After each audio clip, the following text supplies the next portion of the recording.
안녕하세요. 부자비지의 이경입니다.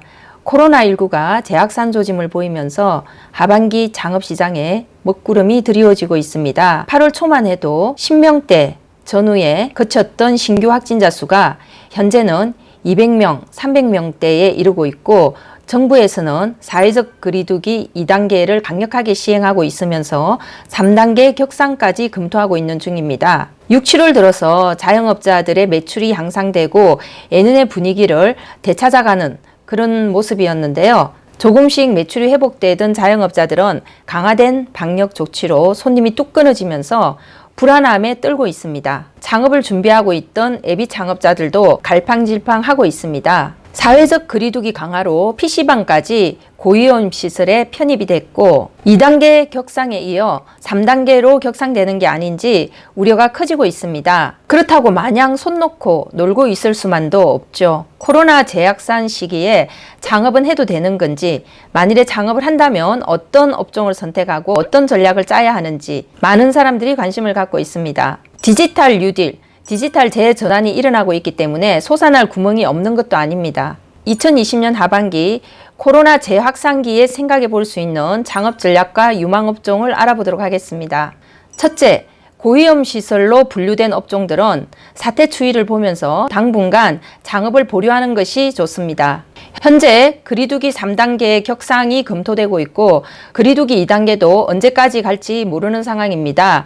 또 가을이 되어서 찬바람이 불고 또 명절이 끼어 있기 때문에 앞날을 예측할 수가 없습니다. 50인 이상 수용하는 규모가 큰 음식점들도 직접적인 규제의 대상이기 때문에 일단은 창업을 보류하는 게 좋습니다. PC방, 노래연습장, 감성주점이나 유흥주점, 격렬한 운동을 하는 실내 집단 운동시설, 300인 이상의 대형 학원 등은 모두 여기에 해당된다고 하겠습니다. 창업 자체를 포기하기보다는 결정을 보류하고 상황을 지켜보시기 바랍니다. 이런 업종을 꼭 창업해야 되겠다고 생각하시는 분들은 운영에 대한 계획을 짜거나 마케팅을 공부하거나 준비를 하시는 게 필요합니다. 두 번째, 소형 생계형 업종인데요. 이런 업종들은 충격이 없지는 않겠지만 그나마 낫다라고 이야기를 할 수 있을 것 같습니다. 분식이나 떡볶이, 테이크아웃 커피, 샌드위치, 햄버거, 토스터, 이렇게 작은 음식점들은 모두 해당된다고 할 수 있습니다. 오프라인 음식점은 전반적으로 매출이 줄어들 수밖에 없지만 테이크아웃과 배달에 강한 업종이라면 상대적으로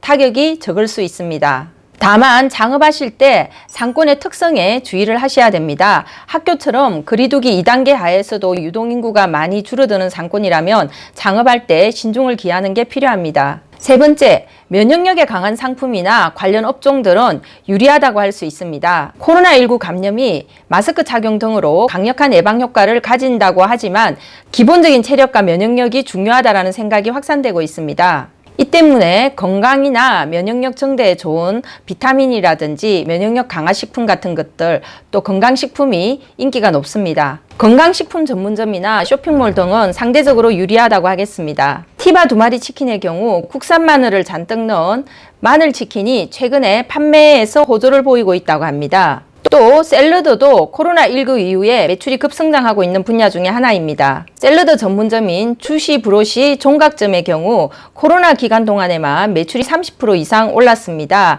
하루에 250만 원대의 매출을 기록하고 있습니다. 기존에 이미 음식점을 운영하고 있는 자영업자라면 이렇게 건강이나 면역력 증강에 좋은 메뉴를 개발하는 것도 좋은 전략이라고 할 수 있습니다. 네 번째, 편의점입니다.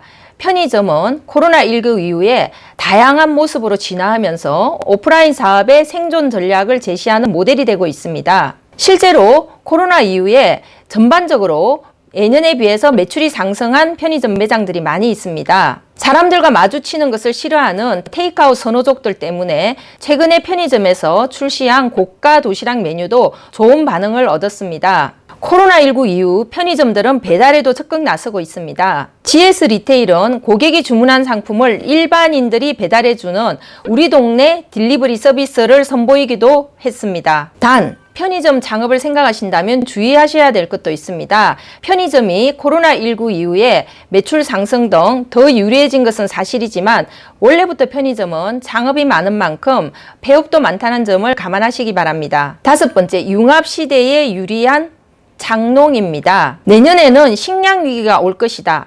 이런 말도 있습니다. 태풍에, 수해에, 코로나에 여러 가지 타격으로 인해서 농작물의 상황이 좋지 않기 때문입니다. 결국 위기가 닥쳤을 때 가장 중요한 것은 먹거리라고 할 수 있습니다. 그래서 코로나19 이후에 먹거리 사업의 중요성은 점점 더 커지고 있습니다. 농업에 도전하는 일이 결코 쉽지가 않습니다. 쉽게 성공할 수 있는 분야도 아닙니다. 장농을 꿈꾸는 장업자라고 한다면 지방자치단체에서 운영하고 있는 농업장업스쿨이라든지 농업장업체험 프로그램에 참여해 보시기 바랍니다. 그리고 쇼핑몰이나 마케팅도 동시에 공부하시기 바랍니다. 식품 제조나 가공에 대한 이해도를 높인다면 금상첨화라고 할 수 있습니다. 부독 경제의 힘이 커지고 있고 농업이 6차 산업화되면서 역량 있는 장업자라면 장농에서 성공을 거둘 수 있는 바탕이 마련되고 있습니다. 특히 온라인 마케팅에 능숙한 장업자라면 장농에 더 유리하다고 할 수 있는데요. 저 같은 경우에도 중요한 식품들을 농부들에게 정기 구독으로 구매를 하고 있습니다. 6번째, 온택트 공연과 콘텐츠 사업입니다. 코로나19 이후 비대면이 확산되면서 문화예술계에 있는 분들이 많은 타격을 입었습니다. 하지만 앞으로 온택트 공연은 문화예술계에 종사하는 분들의 활동할 수 있는 기반과 지평을 넓혀줄 것으로 보입니다. 오프라인 공연의 경우 몇몇 특정인 유명한 분들에게 기회가 많이 갔다면 온택트 공연이 확산되는 것은 더 많은 사람들, 재능 있는 사람들이 소수의 사람들을 대상으로 해서 실시간 라이브 공연을 할 수 있는 그런 환경을 만들어 줄 것입니다. 마치 비싼 예술품을 소수의 부자들이 향유하다가 핸드메이드 크래프트 제품들이 생활 속의 예술이라는 기치로 더 많은 사람들이 예술적인 라이프를 향유할 수 있도록 하는 것과 비슷한 이치라고 하겠습니다. 기타를 너무 좋아해서 실용음악가에 진학했던 한 청년은 온택트 공연을 적극적으로 활용하고 있습니다. 당장 큰 돈이 되지는 않겠지만 콘텐츠를 이용한 수익과 온택트 공연을 통한 커뮤니티 활성화, 나아가 거기서 1:1 코칭과 개인 강습까지 가능한 걸로 전망하고 있습니다. 일본에서 과일 소믈리에를 공부하고 온 또 다른 청년 창업자도 과일 쇼핑몰과 과일 소믈리에 사업을 준비하고 있습니다. 과일 바구니 사업은 과일 도매상과 연계해서 진행을 하고 당장은 온라인으로 사업을 하지만 향후에는 오프라인으로도 진출할 계획을 세우고 있습니다. 또 과일은 일상적으로 소비되는 품목이지만 의외로 과일에 대한 지식이나 과일을 활용한 다양한 음식 만들기에 대해서 아는 사람이 없다고 생각을 해서 과일 콘텐츠를 만드는 작업도 병행하고 있습니다. 지금 당장 내가 팔 수 있는 콘텐츠를 개발해 보시기 바랍니다. 당장은 배고플 수 있지만 장기적으로는 매우 유망할 수 있습니다. 콘텐츠를 기반으로 해서 온택트 공연 또는 강습 또는 1:1 코칭, 여기서 나아가 쇼핑몰까지 연계된다면 금상첨화라고 할 수 있겠고 앞으로는 모든 상거래가 이런 방향으로 발전하게 될 겁니다. 7번째, 유능하고 돈이 많다면 인수합병의 적기이고 또 좋은 매물을 싸게 만날 수 있는 기회라고 할 수 있습니다. 코로나로 인해서 멀쩡한 사업자들도 자금난에 시달리고 있습니다. 기업들은 유동성 위기를 대비해서 장기적으로 유망하지만 당장 수익성이 약한 사업들을 매각하려고 하고 있습니다. 매물들의 가격은 계속 떨어질 것입니다. 자금력과 경영 능력을 갖춘 사람들에게는 지금이 투자의 적기일 수도 있습니다. 대기업들도 자금을 준비하고 좋은 매물을 찾고 있습니다. 리먼 브러더스 사태 이후에 최대의 인수합병 시장이 열릴 거라는 말도 나옵니다. 대기업 외에 소규모 점포나 소규모 기업에도 인수가 가능한 매물들이 많이 나올 걸로 보입니다. 공장의 경우 신규 공장 설립보다 기존 공장을 인수하는 것이 더 유리할지에 대해서 고려해 볼 필요가 있습니다. 주의할 점은 해당 사업의 장기적인 전망과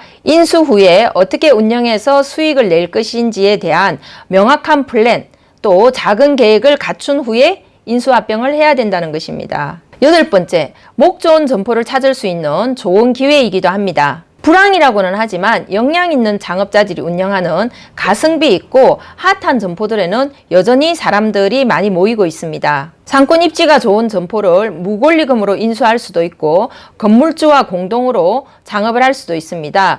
또 월 임대료가 아니라 매출에 연동한 수수료제로 운영할 수 있는 점포를 찾기에도 유리한 시기입니다. 쇼핑쇼 프랜차이즈 브랜드들이 늘어나고 있다는 점입니다. 국밥 전문점을 운영하고 있는 한 개인 자영업자는 최근에 쇼빈숍 족발 프랜차이즈 브랜드를 도입해서 족발 배달 사업을 병행할 준비를 하고 있습니다. 최근 들어 많은 프랜차이즈 브랜드들이 기존 음식점에 쇼빈숍 브랜드로 자사 브랜드를 입점시키고 있습니다. 이미 운영되고 있는 가맹점의 매출을 높여주고 또 가맹 본사의 물류 수익을 극대화하기 위해서입니다. 오프라인만으로는 답이 없다고 생각하는 많은 음식점 경영자들이 쇼빈숍 브랜드를 도입하는 데 적극적입니다. 코리엔탈 깻잎 2마리 치킨의 경우 음식점 경영자들이 추가적인 투자 비용 없이 치킨 배달 사업을 병행할 수 있도록 하고 있습니다. 바운의 나주곰탕도 쇼빈숍으로 운영할 수 있는 배달 전문 일품 요리를 개발해서 가맹점에 공급해주고 있습니다. 10번째, 배달형 업종입니다. 치킨이나 족발, 피자 같은 배달 전문 아이템들의 경우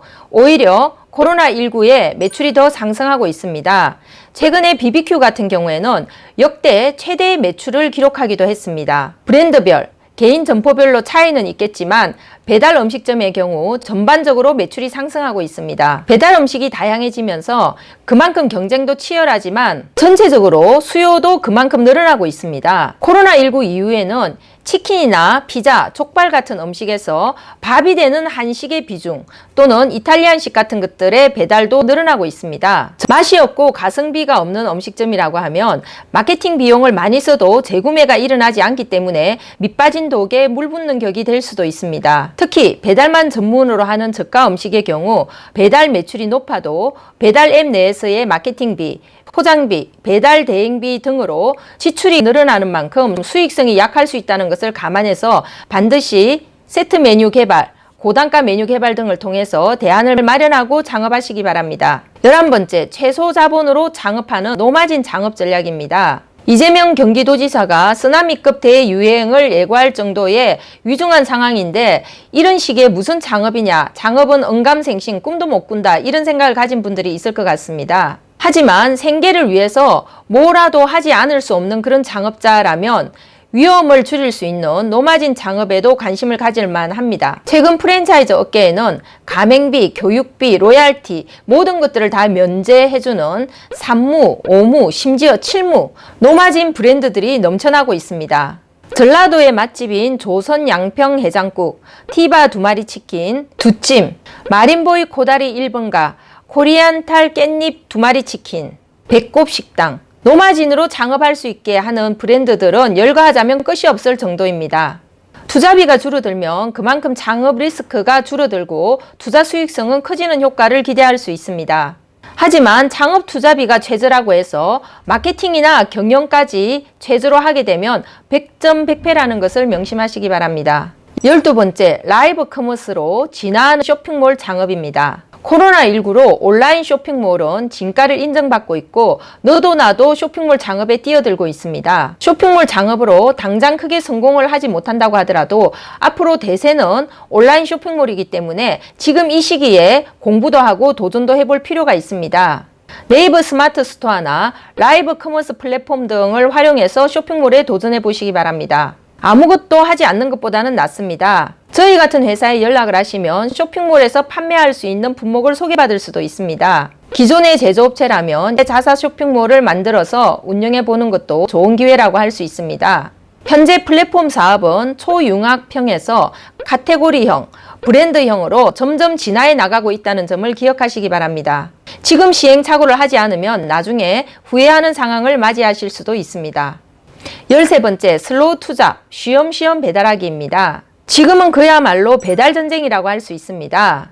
배달앱은 물론이고 편의점까지 배달 사업에 뛰어들었습니다. 배달이라고 하면 위험한 직업이라고 생각하겠지만 지금은 굳이 오토바이를 타지 않아도 배달할 수 있는 시대가 되었습니다. 심지어는 큰 기업에 다니는 직장인들조차도 배달 대행원으로 투잡을 하고 있는 경우도 있습니다. 배달 사원으로 등록을 해뒀다가 시간이 나고 여유가 있을 때 배달을 할 수도 있습니다. 노약자나 초보자가 손쉽게 탈 수 있는 친환경 소형 전기차를 활용하면 위험성을 낮추고 배달을 할 수도 있습니다. 14번째, 전자책 또는 온라인 강사입니다. 지식과 정보를 판매할 수 있는 역량의 소유자라면 이런 분야에 도전해 보시기 바랍니다. 오프라인 교육이 위축되면서 온라인 교육이 뜨고 있습니다. 전자책은 당장 큰 돈벌이는 되지 않지만 내용이 좋고 유행을 덜 타는 분야라면 장기적으로 수익을 기대할 수 있습니다. 전자책에 있는 콘텐츠를 기반으로 해서 영상을 만들거나 온라인에서 또 다른 콘텐츠 사업을 할 수도 있습니다. 콘텐츠의 축적형 성격 때문에 인내심을 가지고 꾸준히 하게 되면 장기적으로 유망한 분야입니다. 좋은 플랫폼에 입점할 수 있다면 금상첨화라고 할 수 있겠지만 그렇지 않더라도 스스로 마케팅을 공부해서 자기만의 콘텐츠 영역을 가지고 수익을 올릴 수 있는 방법들은 많이 생기고 있습니다. 15번째, 대한소비의 총알인 핸드메이드 창업입니다. 코로나19 이전부터 핸드메이드 분야는 전 세계적으로 대한소비로 각광을 받고 있었습니다. 우리나라에서는 온라인 플랫폼인 아이디어스나 오프라인 플랫폼인 공작인, 마이마스터 등이 대표적인 사례라고 할 수 있습니다. 백화점 40여 곳과 거래를 하고 있는 마이마스터즈의 경우 최근에 월 매출 1억이 넘는 작가들을 많이 배출하고 있습니다. 핸드메이드, 크래프트 부분은 패션에서 리빙, 잡화, 액세서리, 다양한 분야에 걸쳐 있습니다. 핸드메이드 사업가들이 자기의 제품을 팔 수 있는 플랫폼들이 갈수록 늘어나고 있습니다. 취미를 가지고 있다면 묵혀두지 말고 생산적으로 발전시켜 보시기 바랍니다. 손뜨개, 퀼터, 수제 옷 만들기, 과일잼 만들기 등 여러분들이 가지고 있는 취미와 재능을 사업화시켜 보시기 바랍니다. 16번째, AI 창업입니다. AI 스타트업은 중소벤처기업부가 밀어주는 창업이고 인공지능이 지배하는 시대에 엄청난 성장 잠재력을 가지고 있는 분야라고 할 수 있습니다. 4차 산업혁명의 세 가지 특징은 초연결, 초융합, 초지능이라고 할 수 있는데요. 인공지능은 초지능으로서 4차 산업혁명의 꽃이라고 할 수 있습니다. 인공지능이라고 해서 너무 어렵게 생각하지 마시기 바랍니다. 기존의 통계 분석이 좀 더 진화한 것이라고 생각하시면 되고